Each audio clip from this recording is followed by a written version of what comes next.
Est-ce qu'il vous arrive d'avoir du mal à vous affirmer? Bonjour, je m'appelle Gabriel, développeur de la Pyramide 2000 et chaque lundi, je vous partage des solutions qui ont fait leurs preuves dans le but de vous aider à avoir une vie beaucoup plus épanouissante. 3 techniques pour s'affirmer. Je vous en parle tout de suite, juste après ça.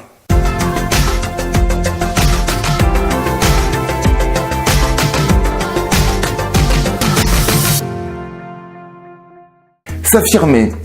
Pour commencer, une définition. S'affirmer, c'est tout simplement exprimer librement ses opinions. Alors sur le papier, vous allez peut-être vous dire que c'est quelque chose de facile, mais si vous regardez cette vidéo, c'est que ce n'est pas aussi facile que ça. Pour commencer, une définition de l'affirmation. S'affirmer, c'est tout simplement exprimer librement ses opinions. Vous allez peut-être vous dire que sur le papier, effectivement, c'est facile, mais si vous regardez cette vidéo, c'est que ce n'est pas aussi facile que ça de s'affirmer au quotidien. Et bien justement, déjà, avant de vous donner les 3 techniques sur l'affirmation, on va déjà voir d'où provient ce manque d'affirmation. Parce que c'est quand on comprend le problème que l'on peut, à partir de là, trouver des solutions. Le manque d'affirmation provient de notre enfance. Alors, je vais aller un petit peu plus loin sur ce concept. Le manque d'affirmation provient de notre enfance. Nos parents nous donnent une éducation. Ils font du mieux qu'ils peuvent. Et à partir de là, nous, en tant qu'enfants, on aura 2 possibilités. La première possibilité, ce sera de s'affirmer, mais quelque part d'une manière négative, parce qu'on va s'affirmer d'une manière agressive. Alors que là, quand je parle d'affirmation, c'est exprimer ses opinions dans le respect de l'autre. Alors que là, l'enfant qui est agressif ne respecte pas ses parents. Donc ça, c'est la première chose. C'est le premier chemin que l'on peut prendre. Le deuxième chemin que l'on peut prendre, c'est le fait de se taire. Pourquoi? Parce qu'on a peur de décevoir ses parents. Et donc, à partir de là, on préfère se dire « Ok, c'est bon, allez hop, je ne vais pas me rebeller, je ne vais pas prendre position. » Donc ça, c'est pour le volet éducation. L'autre volet, c'est aussi un volet éducation, mais c'est celui de la scolarité. Et durant la scolarité, c'est pareil. On nous demande d'être dans des cases, on nous demande de bien travailler à l'école, de bien nous tenir. Et donc par rapport à ça, c'est pareil. Soit on va s'affirmer d'une manière agressive ou en foutant le bordel à l'école, etc. Voilà. Donc encore une fois de plus, je le répète, ce n'est pas une bonne manière de s'affirmer. Ou alors c'est soit on va complètement être dans le mutisme et se taire. Donc à partir de là, et étant donné que ça provient de l'enfance, on va commencer à se mettre des ancrages et donc des programmes dans notre cerveau. Et le programme en fait que l'on va se mettre, et ça c'est le plus gros programme, c'est la peur. La peur de décevoir, la peur de prendre position tout simplement et de ne pas être accepté. Donc du coup, la peur d'être rejeté. Et le problème en fait, c'est que ça crée plein de problèmes par la suite. Les conséquences peuvent être on va dire même désastreuses pour la vie d'un individu. Tout simplement parce que déjà, le risque c'est que vous n'allez pas être respecté. Peut-être que même vous, au jour d'aujourd'hui, vous n'êtes pas respecté par votre entourage. Tout simplement parce que vous ne communiquez pas vos opinions. Deuxièmement, vous ne savez plus ce qui est bon pour vous. Vous ne savez pas ce qui est bon pour vous parce que, étant donné que régulièrement, et ce depuis peut-être des années, vous vous êtes assis sur ce qui était bon pour vous, sur vos opinions, bien du coup, au bout d'un moment, on ne sait même plus ce qui est bon pour nous. Et donc, étant donné qu'on ne sait pas ce qui est bon pour nous, on ne peut pas attirer ce qui est bon pour nous. C'est la logique même.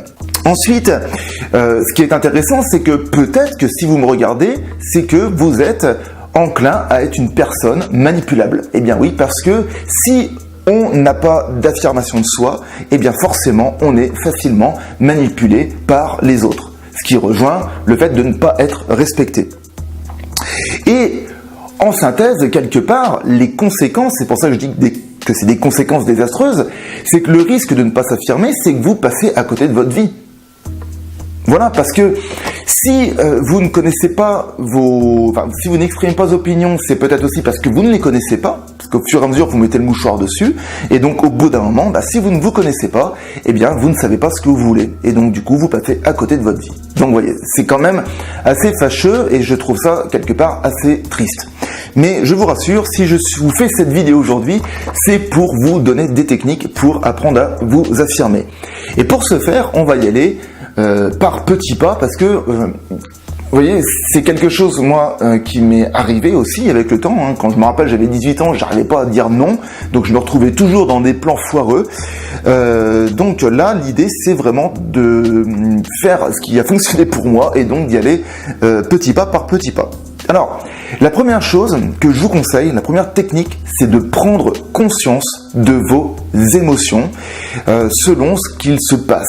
Prenons un exemple. Imaginons que vous avez une personne que vous appréciez énormément et cette personne vous pose régulièrement des lapins. Poser un lapin, si vous ne savez pas ce que ça veut dire, c'est quelqu'un qui n'honore pas le rendez-vous. Eh bien, forcément, l'émotion peut-être que vous allez ressentir, c'est un manque de respect et c'est de la tristesse. Vous êtes déçu. Donc, si déjà vous prenez un cahier ou un papier, tiens, tenez, comme un carton là que j'ai entre les mains et que vous marquez les émotions que vous ressentez au moment où vous ressentez des émotions négatives et que vous avez envie de les communiquer. Eh bien déjà, je vous le dis, la première technique, c'est de prendre un papier et de noter les émotions que vous ressentez. Première technique. La deuxième technique, c'est d'avoir un objectif et de préparer ce que vous avez à dire. Alors pourquoi je vous dis ça? Tout simplement parce que bien souvent, on a le temps de préparer ce que l'on a à dire et donc du coup de préparer son affirmation. Je reviendrai un petit peu plus tard sur cette notion de communication directe avec la personne et que vous devez avoir besoin de répartie. Mais là, on va déjà se concentrer sur le fait de s'affirmer avec un temps de préparation. Et bien justement, la deuxième technique, je le répète, c'est d'écrire ce que vous avez à dire. Et cela va aller avec ma troisième technique qui est de parler en je. Ça veut dire quoi? Ça veut dire que vous allez dire ce que vous ressentez.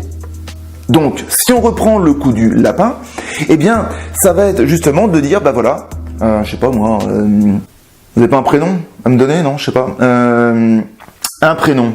Quentin, tiens, Quentin, pas mal Quentin.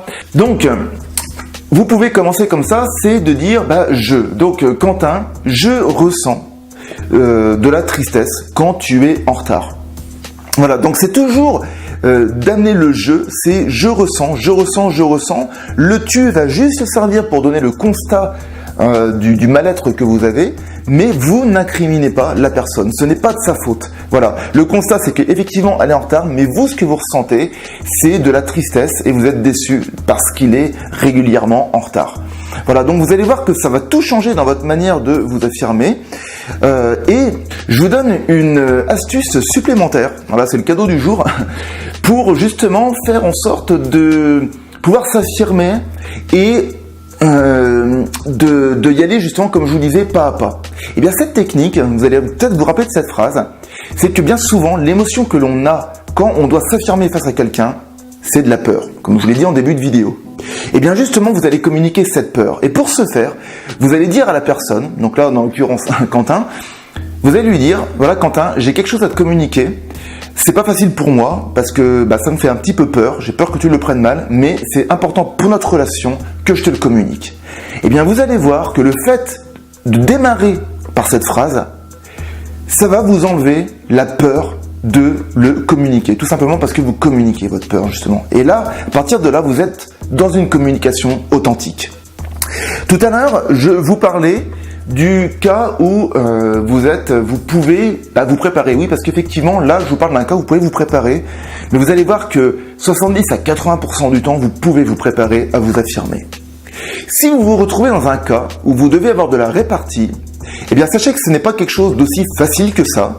Et c'est pour ça que je vous incite à commencer par cette première technique qui est déjà de préparer votre affirmation. Et vous allez voir qu'à force de le faire une fois, deux fois, trois fois, quatre fois, cinq fois, six fois et au bout de peut-être quelques mois d'affirmation, la répartie viendra automatiquement toute seule. Donc, avant de vous laisser, je vais vous donner une synthèse. Donc, la première technique, c'est déjà de prendre conscience de ces émotions, de vos propres émotions. La deuxième technique, c'est d'avoir un objectif et de préparer ce que vous avez à dire. Et la troisième technique, c'est de parler en je et non pas en tu. Voilà, j'espère que ces trois techniques vous permettront de vous aider à vous affirmer au quotidien. N'hésitez pas à me laisser des commentaires si vous avez des choses à me communiquer. N'hésitez pas à vous affirmer. Et en attendant de vous revoir lundi prochain, je vous souhaite à tous une agréable semaine. N'oubliez pas que toute évolution provient d'une action. Ciao, à lundi prochain.